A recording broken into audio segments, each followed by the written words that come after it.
Okay, I'm doing the third and final video, and this video is going to focus on 19.3 and 19.4, and the large topic is called thermochemistry, and that pretty much is talking about if a reaction will occur. So first we're going to talk about delta H, and we talked about delta H in chapter 11, and that just means heat. Not a technical definition, just one that will get you through. If you have negative delta H, it's exothermic. And if you have a reaction that's positive delta H, it's endothermic. And we've already dealt with delta H, so I'm not going to spend a lot more time on that one. The next one is entropy, which we use the letter S, and it generally means disorder. And if you have a positive delta S, you're creating disorder.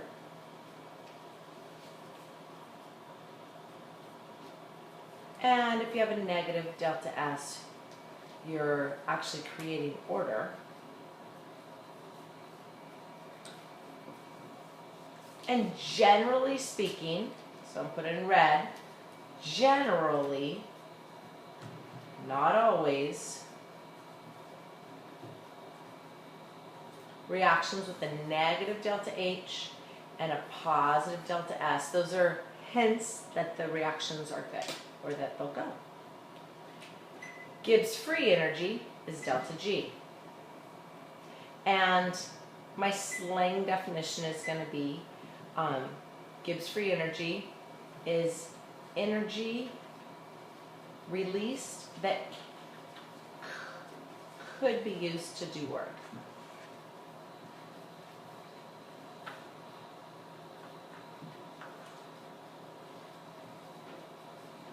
If you don't capture the energy and put in some sort of machinery like a battery or a motor, then the energy will just be released as heat and it's wasted. Negative delta G means the reaction is spontaneous.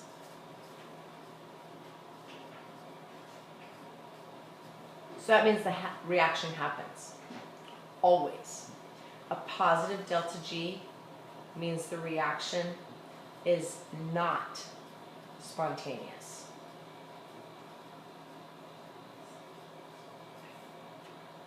And you'll see later that H and S are both used to calculate G, so that's why delta G, negative delta G is always spontaneous, or always happens.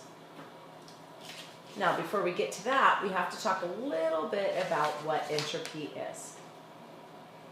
So I said entropy is disorder, so let's look at these. For each of the following pairs, which has the greater molecular entropy, if everything's at the same pressure, and that's just to keep the physics teachers happy so the question is legal. So we're not even really going to worry about that. Carbon dioxide solid, carbon dioxide gas. Which one is more disordered? Well, gas always. Ammonia liquid or ammonia aqueous. Which one is more disordered? Aqueous. And this one might be harder to see, but you have a big thing full of waters, and you have some ammonias. I dare you to separate them back. You can't. It's just too much work. So that's what aqueous looks like. Now we're going to look at something at 1 Kelvin or 200 Kelvin. It's going to be the higher temperature. Just some hints. Now scooching on. Let's look at a reaction and we'll predict. If I take sugar and water and mix it to make sugar water or aqueous sugar, this side is more disordered than this side. This is pretty organized. It's just side by side. So I would say I created disorder, so I have a positive delta S. In this one, I'm taking a solid and making 2 sodium ions in water and 1 sulfate ion in water. This side looks more disorganized. So it's going to be a positive delta S. This one, I'm taking 2 hydrogens and an oxygen and making 2 waters. But on this one, you know what I'm going to look at is the number of gases. I'm going to take 3 gases and make 2 gases. 2 gases is more disorganized. 2 gases is more organized, and 3 gases is more disorganized. So I decreased the disorder in that system. Now 19.4 is calculations. So you need to have your calculator ready. We're going to calculate delta S and calculate delta G. You already know how to calculate delta H from chapter 11. So if you need to review it, it is definitely in chapter 11. For instance, in chapter 11 you learn this, that the delta H of a reaction is equal to products minus reactants. And I told you in chapter 11 that little circle meant 25 degrees, 1 atmosphere, and that's all I told you. But now you know what 1 molarity is, so I'm going to add, if it's an aqueous solution, it's 1 molarity. And those are just the parameters we agreed to when we started measuring and recording these things, so it's easier to work with. So now I'm going to take H equals products minus reactants. I'm going to do S equals S of products minus S of reactants. I love that. 1 equation, I'm going to recycle it. Perfect. Delta G equals delta G of products minus reactants. Perfect. That's not bad at all. Let's do a little practice. You're given some delta S's, and they're in your book. If you're not given them, do not memorize them. Calculate delta S for this reaction. So I'm going to do delta S of the reaction equals 2 moles of KBr times the value for KBr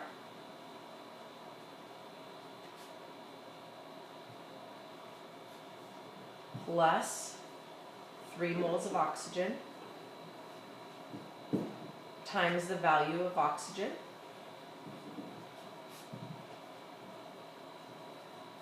minus 2 moles of potassium bromate times the value of potassium bromate. Now it just turns into a quick math problem. So here it goes. Moles are going to cancel. We're just going to do some calculating. 2 times 96.4 equals 190. I've got 3 sig figs, so 193 joules per Kelvin. The next one is 3 times 205, 615. I get 4 sig figs, so I'm going to put my 0.0 there, joules per Kelvin, plus, minus 2 times 149.2. And I have 4 sig figs, so 298.4 joules per Kelvin. I'm just going to calculate.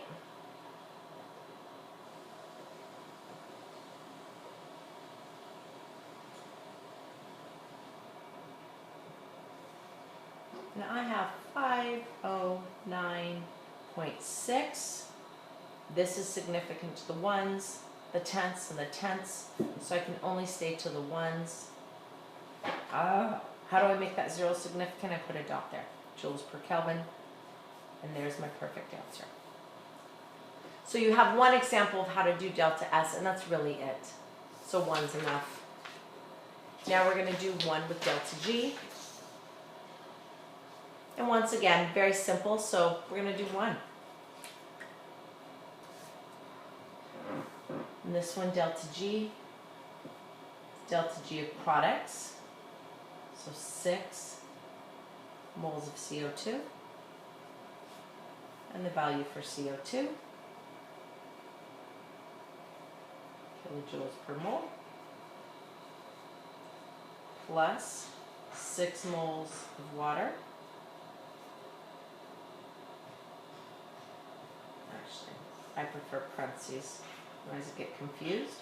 237.2 kilojoules per mole minus 1 mole of glucose.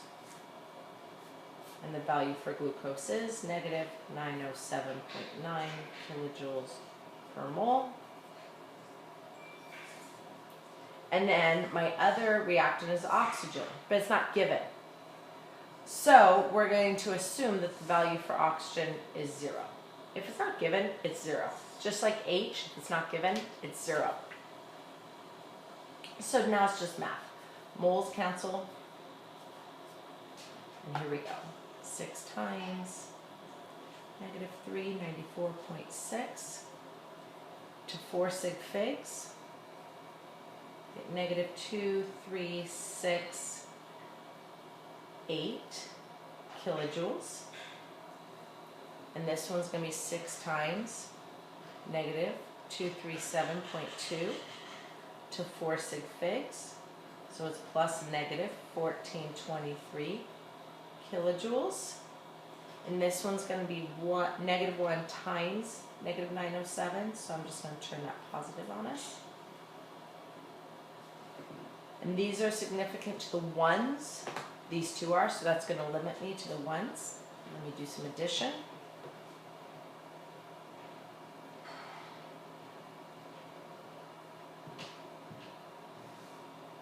And I believe I get negative 2883 kilojoules. So the follow-up question was, is this spontaneous? Because of the negative sign, yes.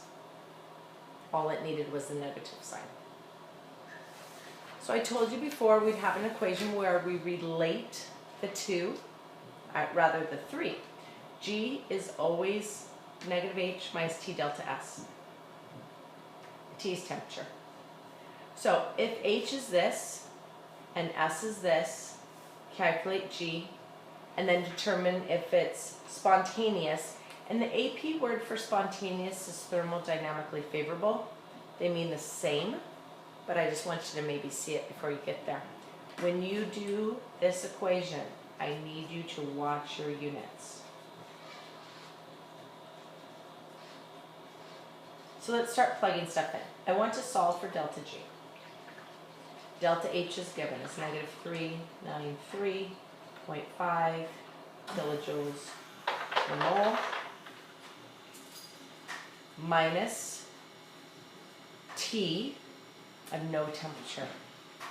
But I have my little circles. The circles mean 25 degrees Celsius. So minus 25 degrees Celsius times delta S is 3 joules per Kelvin mole. So now I have a units mess. So I have delta G equals, I have some choices. First of all, this is in Celsius and this is in Kelvin. So I'm going to change this value to Kelvin. 25 plus 273 is 298 Kelvin. So that's okay. That'll fix itself.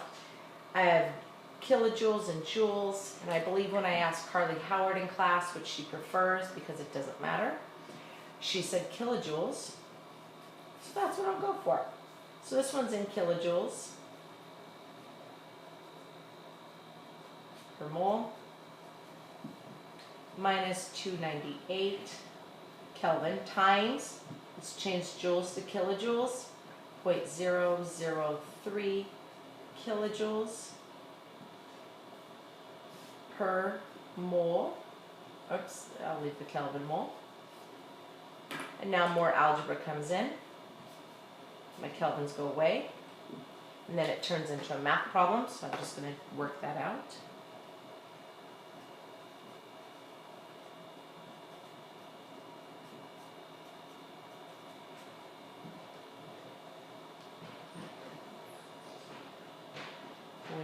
.894 equals -3, 9. I'm significant to the tenths and way beyond. So I'm going to stop at the tenths, 394.4. Does that feel right? Yeah, that does feel right. It's this minus a smidge more, and my units are kilojoule per mole, even though I was sloppy, forgot to write them there. But I'll still give myself full credit on the test, because my final answer has the right units. And that is the end of chapter 19.